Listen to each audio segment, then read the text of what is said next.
And then it's just this constant cycle of I've injured myself. You take a couple weeks off and it's not enough. And as soon as you start training again, that same sensation, that same pain comes back.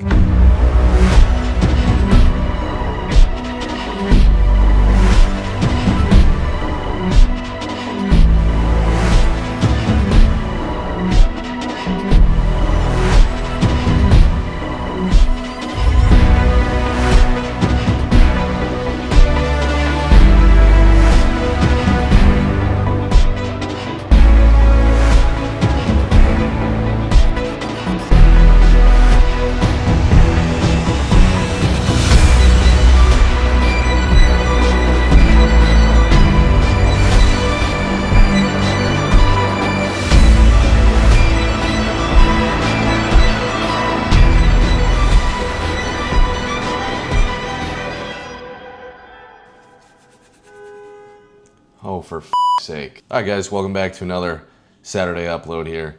A little bit different video today from the traditional or most recent typical training vlog montages that we've been doing here. Been running a lot, so it kind of struck up the idea to make a video on how I'm staying healthy while simultaneously getting out for 65-ish mile weeks, in addition to my other Hyrox training that I've got going on right now. Coming from somebody that is pretty injury prone, or has been in the past at least. Before we get into it, training's going good. Last week, also, this is off topic, but last week we talked about Amazon and the process of getting on Amazon, getting Ivy on Amazon. It's still in the works. Unfortunately, they've been a little bit difficult, I guess I should say, with the registration of Ivy. So hopefully anytime here shortly, but you'll see on the Instagram when it's actually official and we're on Amazon for purchase. So back to the topic here. Training's been going good. Like I said, I've been running really the most I've ever been running, or most miles I've ever been clocking in a week consistently. Right now I'm getting about 60 just in the runs, and then of course I've got Hyrox training in the afternoons that also is inclusive of running. So with that, anywhere from 65 to 70 miles ish total should be, especially this week. This week is going to be the heaviest week before a deload. So been as strict as possible with certain aspects that are keeping me pretty healthy and keeping my my shin splints not detrimental and comfortable to run on. So I thought I'd get into a couple of those today. First thing that I've changed a lot, that I've been taking quite seriously, is my shoe rotation. Kind of one thing that I've noticed here is obviously continuing to wear the shoes that are obviously appropriate for the day of training that I have, whether that be an easy day, speed work, tempo.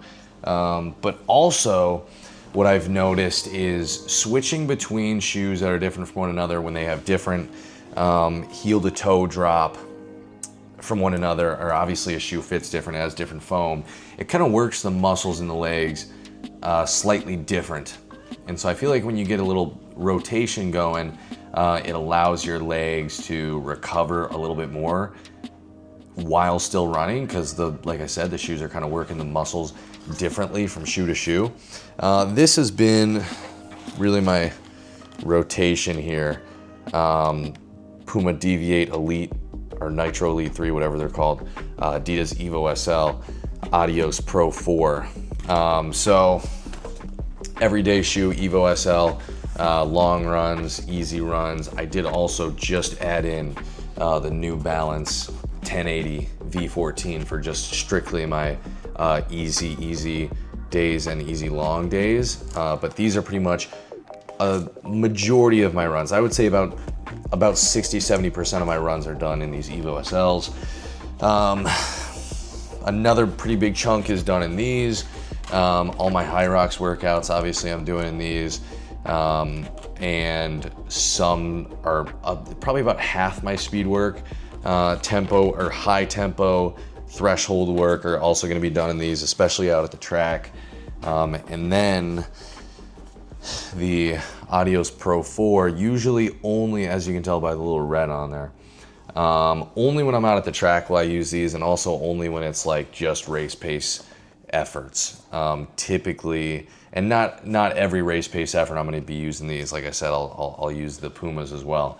But I'll probably get these out once every week, maybe once every other week, depending on the week, especially because I don't want to put too many miles on those. But yeah, so sticking with those shoes, making sure that I'm using them appropriately will make a big difference. Obviously, the technology has come so far with running shoes, so it really does make a big difference with your training. Another thing that I think plays a big role, because I think a lot of runners avoid this just because they think since they're running they don't really have to do it, is strength training.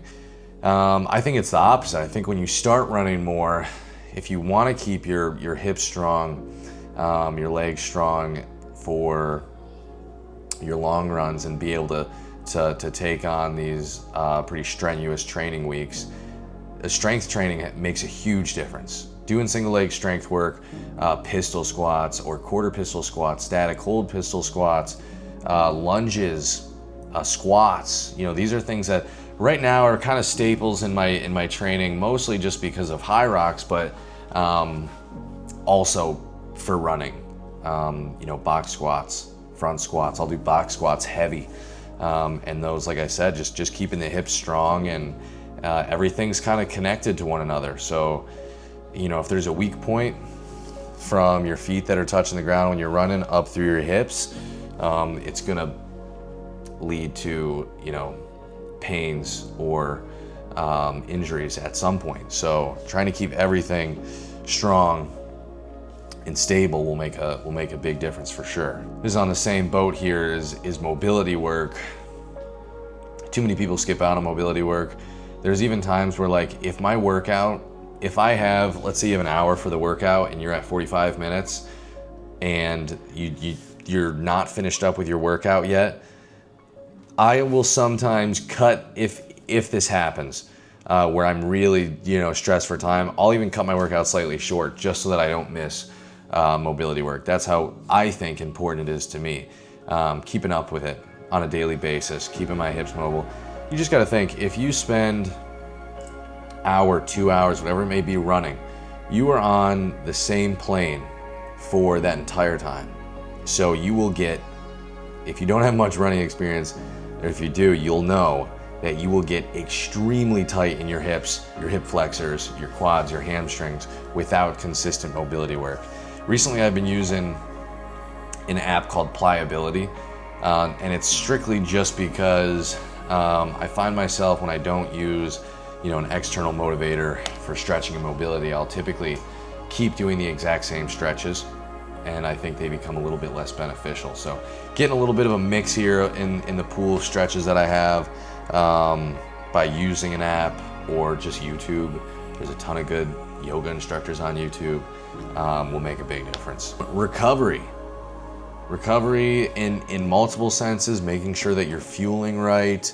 This is not an Ivy Shaker. Wow, what a nice plug by me. This is just chocolate milk, to be honest with you.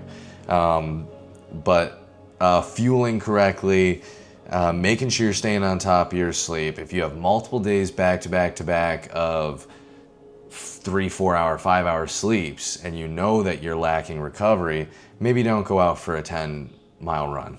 That's probably not the best choice. Listen to your body.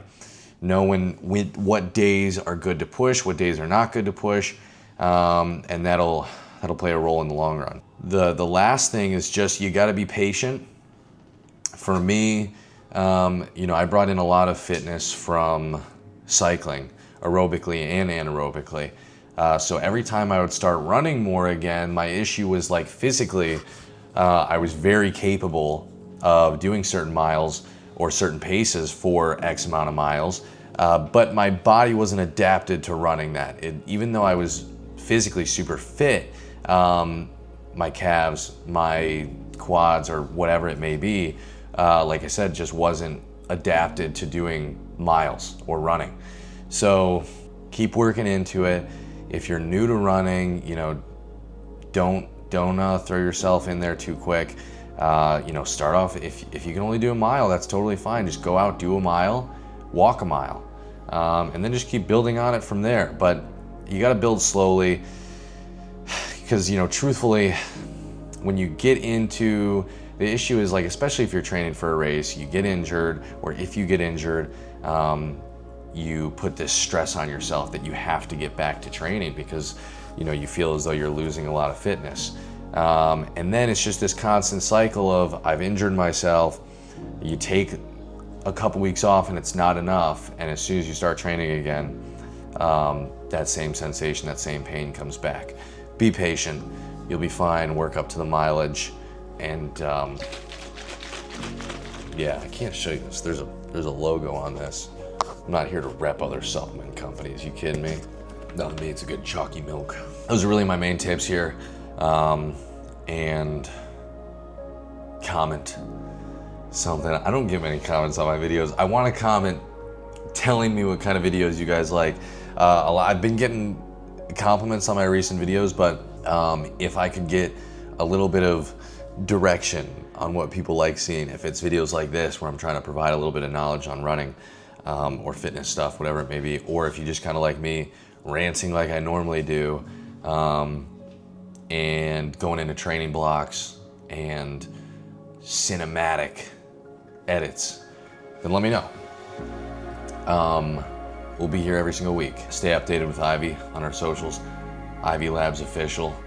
That's where we're gonna be posting the updates for, like I said, if Amazon ends up pulling through here, you'll know via Instagram and every other update that is to come. We have a Labor Day sale. It's going to be an extended Labor Day sale coming up here on the 8th. So that's 6 days from now. We got a week. So when you see this, you'll have a few days left before that Labor Day sale starts. It's going to be 20% off from the 8th through Labor Day weekend on pretty much just supplements and our hat, our Ivy Labs X CLA hat. So yeah, go check those out when you get a chance, and we'll see you next Saturday.